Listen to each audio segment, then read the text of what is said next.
ನಿಗೂಢ ಪತ್ರ. ಸಮಯ ರಾತ್ರಿ 11 ಗಂಟೆ. ಗೋಡೆಯ ಗಡಿಯಾರದ ಮುಳ್ಳಿನ ಶಬ್ದ ಕೋಣೆಯೆಲ್ಲ ಆವರಿಸಿತು. ಮಲೆನಾಡಿನ ದಟ್ಟ ಕಾಡಿನ ಮಧ್ಯೆ ಇರುವ ಆ ಹಳೆಯ ಬಂಗಲೆಯಲ್ಲಿ ಕಿಟಕಿ ಗಾಜಿಗೆ ಬಡಿಯುವ ಮಳೆಯ ಶಬ್ದ ಮಾತ್ರ ಕೇಳಿಸ್ತಾ ಇತ್ತು.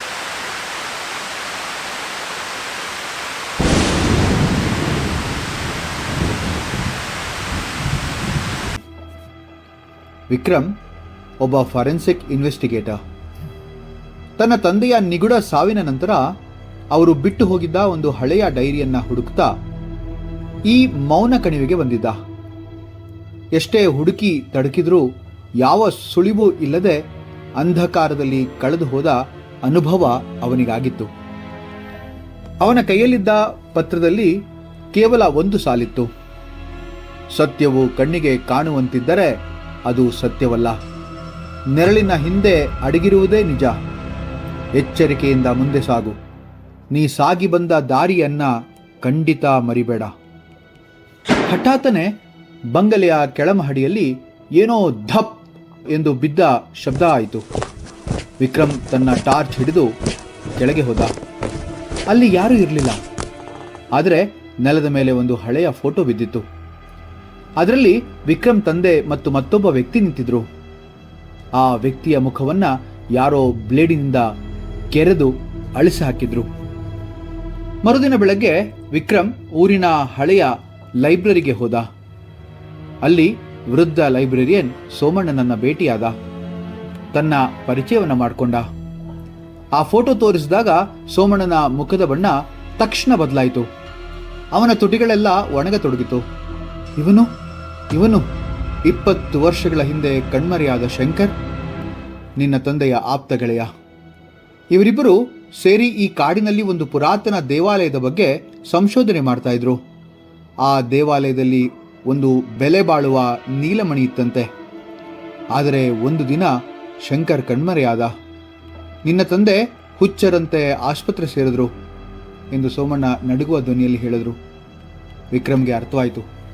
ತನ್ನ ತಂದೆಯ ಸಾವಿಗೆ ಆ ನೀಲಮಣಿ ಅಥವಾ ಶಂಕರ್ ಕಾರಣವಿರಬೇಕು. ಅಷ್ಟರಲ್ಲಿ ಯಾರೋ ವಿಕ್ರಮ್ನನ್ನ ಗಮನಿಸುತ್ತಿರುವುದು ಅವನಿಗೆ ಭಾಸವಾಯಿತು. ಕಿಟಕಿಯ ಹೊರಗೆ ಒಬ್ಬ ಕಪ್ಪು ಕೋಟು ಧರಿಸಿದ ವ್ಯಕ್ತಿ ಮರಗಳ ಮರೆಯಲ್ಲಿ ಮಾಯವಾದ. ಅಂದೇ ರಾತ್ರಿ ವಿಕ್ರಮ್ ತನ್ನ ತಂದೆಯ ಡೈರಿಯಲ್ಲಿದ್ದ ಮ್ಯಾಪ್ ಹಿಡಿದು ಕಾಡಿನೊಳಗೆ ನಡೆದ. ಮಳೆ ಬಿಟ್ಟು ಬಿಟ್ಟು ಬರ್ತಾ ಇತ್ತು. ದಾರಿಯುದ್ದಕ್ಕೂ ಅವನಿಗೆ ವಿಚಿತ್ರವಾದ ಗುರುತುಗಳು, ಶಬ್ದಗಳು ಕಂಡುಬಂದು ಮರಗಳ ಮೇಲೆ ರಕ್ತದ ಬಣ್ಣದ ಕೆಂಪು ಬಣ್ಣದಲ್ಲಿ ಬರೆದ ಎಕ್ಸ್ ಮಾರ್ಕ್ ಅನ್ನು ಕಂಡು ದಿಗ್ಭ್ರಮೆಗೊಂಡ. ಒಂದು ಕಡಿದಾದ ಹಾದಿಯಲ್ಲಿ ಸಾಗುವಾಗ ಅವನಿಗೆ ಒಂದು ಹಳೆಯ ಸುರಂಗ ಸಿಕ್ತು. ಅದು ಡೈರಿಯಲ್ಲಿ ಉಲ್ಲೇಖಿಸಿದ ಕರಾಳ ಗವಿಯ ನೆನಪಾಯಿತು. ಆ ಗವಿಯೇ ಇದು ಇರಬೇಕು ಅಂತ ಅನಿಸಿ ಮುಂದೆ ನಿಧಾನವಾಗಿ ಹೆಜ್ಜೆ ಇಡುತ್ತಾ ಸುರಂಗದ ಒಳಗೆ ಹೋಗತೊಡಗಿದ.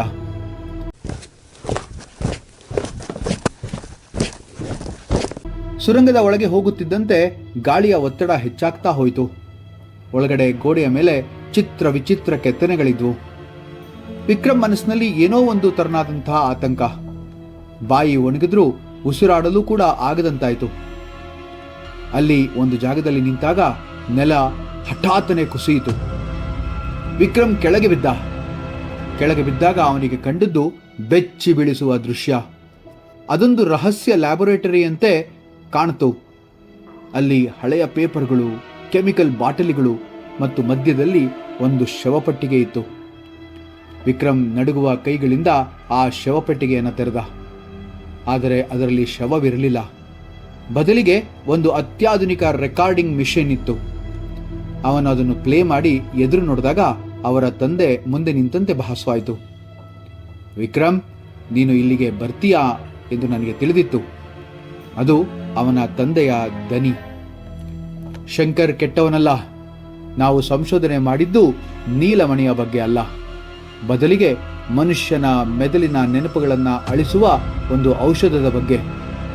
ಈ ಔಷಧವನ್ನು ಕಂಡುಹಿಡಿದವರು ನಮ್ಮೂರಿನ ಗೌರವಾನ್ವಿತ ವ್ಯಕ್ತಿಗಳೇ. ಅವರು ಇದನ್ನ ಸೈನಿಕರ ಮೇಲೆ ಪ್ರಯೋಗಿಸಲು ಸಂಚು ಹೂಡಿದ್ರು. ಇದನ್ನ ತಡೆಯಲು ಹೋದ ಶಂಕರ್ನನ್ನ ಅವರು ಕೊಂದು ಹಾಕಿದ್ರು. ನಾನು ಹುಚ್ಚನಂತೆ ನಟಿಸಿದೆ, ಏಕೆಂದರೆ ನಿನಗೆ ಅಪಾಯ ಆಗಬಾರ್ದು ಅಂತ.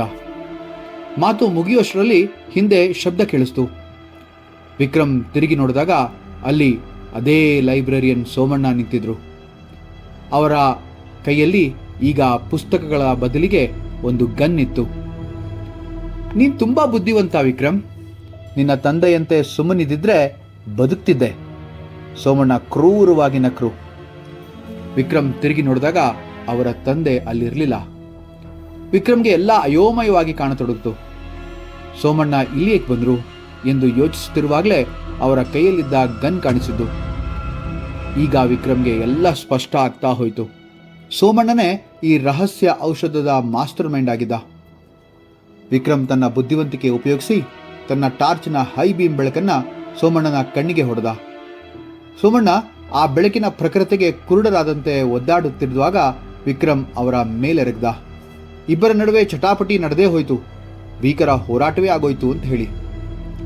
ಹೋರಾಟದ ಮಧ್ಯೆ ಲ್ಯಾಬೊರೇಟರಿಯಲ್ಲಿದ್ದ ಕೆಮಿಕಲ್ ಬಾಟಲಿಗಳು ಒಡೆದು ಬೆಂಕಿ ಹೊತ್ಕೊಂತು. ವಿಕ್ರಮ್ ಹೇಗೋ ಮಾಡಿ ಸುರಂಗದ ಹೊರಗೆ ಓಡಿ ಬಂದ.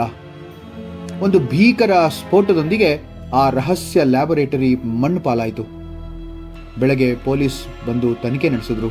ವಿಕ್ರಮ್ ಕೂಡ ಆ ತನಿಖೆಯಲ್ಲಿ ಭಾಗಿಯಾದ. ಆದರೆ ವಿಕ್ರಮ್ ಹೇಳಿದಂತೆ ಅಲ್ಲಿ ಸೋಮಣ್ಣ ಆಗಲಿ ಸೋಮಣ್ಣನ ಶವವಾಗಲಿ ಅಲ್ಲಿ ಕಾಣಲಿಲ್ಲ. ವಿಕ್ರಮ್ಗೆ ಇದೆಲ್ಲ ಒಂದು ರೀತಿಯಾದಂತಹ ಭ್ರಾಂತಿ ಅಂತ ಅನಿಸ್ಬಿಡ್ತು. ತಾನು ನಿನ್ನೆ ರಾತ್ರಿ ನೋಡಿದಂತಹ ದೃಶ್ಯಗಳು, ನಿನ್ನೆ ರಾತ್ರಿ ಕಂಡಿಡಿದಂತಹ ಒಂದಷ್ಟು ರಹಸ್ಯಗಳು ಈಗೆಲ್ಲ ಕನಸ ಅನ್ನೋಷ್ಟರ ಮಟ್ಟಿಗೆ ಅವನಿಗೆ ಭ್ರಾಂತಿ ಅಂತ ಅನ್ಸಕ್ಕೆ ಶುರುವಾಯಿತು. ವಿಕ್ರಮ್ ಸುಸ್ತಾಗಿ ತನ್ನ ಬಂಗಲೆಗೆ ಹಿಂದಿರುಗ್ದ. ಅವನು ಅದೇ ಹಳೆಯ ಫೋಟೋವನ್ನು ಮತ್ತೊಮ್ಮೆ ನೋಡ್ದ. ಆಗ ಅವನಿಗೆ ಒಂದು ವಿಷಯ ಹೊಳೆಯಿತು. ಫೋಟೋದ ಹಿಂಭಾಗದಲ್ಲಿ ಒಂದು ಸಣ್ಣ ಅಕ್ಷರವಿತ್ತು. ನನ್ನ ನೆರಳು ಸದಾ ನಿನ್ನ ಜೊತೆ ಇರುತ್ತೆ, ಶಂಕರ್. ವಿಕ್ರಮ್ ಕನ್ನಡಿಯ ಮುಂದೆ ನಿಂತಾಗ ಅವನ ಕುತ್ತಿಗೆಯ ಮೇಲೆ ಒಂದು ಸಣ್ಣ ಇಂಜೆಕ್ಷನ್ ಗುರುತು ಇತ್ತು. ಅವನಿಗೆ ಕಳೆದ 10 ನಿಮಿಷಗಳಲ್ಲಿ ನಡೆದ ಘಟನೆಗಳು ಮರೆಯಾಗಲು ಶುರುವಾಗಿದ್ದು. ಕಿಟಕಿಯ ಹೊರಗೆ ಅದೇ ಕಪ್ಪು ಕೋಟು ಧರಿಸಿದ ವ್ಯಕ್ತಿ ನಿಂತು ನಗ್ತಾ ಇದ್ದ. ಅದು ಶಂಕರ್ ಆಗಿರಬಹುದೇ? ಅಥವಾ ವಿಕ್ರಮ್ ತಂದೆಯೇ ಸಾಯುವ ಮುನ್ನ ಅವನ ಮೇಲೆ ಔಷಧ ಪ್ರಯೋಗ ಮಾಡಿದ್ದರೆ? ಸತ್ಯವು ಆ ಮೌನ ಕಣಿವೆಯಲ್ಲೇ ಮಣ್ಣಾಗಿ ಹೋದರೂ ವಿಕ್ರಮ್ನ ನೆನಪುಗಳು ಮಾತ್ರ ಮಂಜಿನಂತೆ ಕರಗ್ತಾ ಇದ್ವು.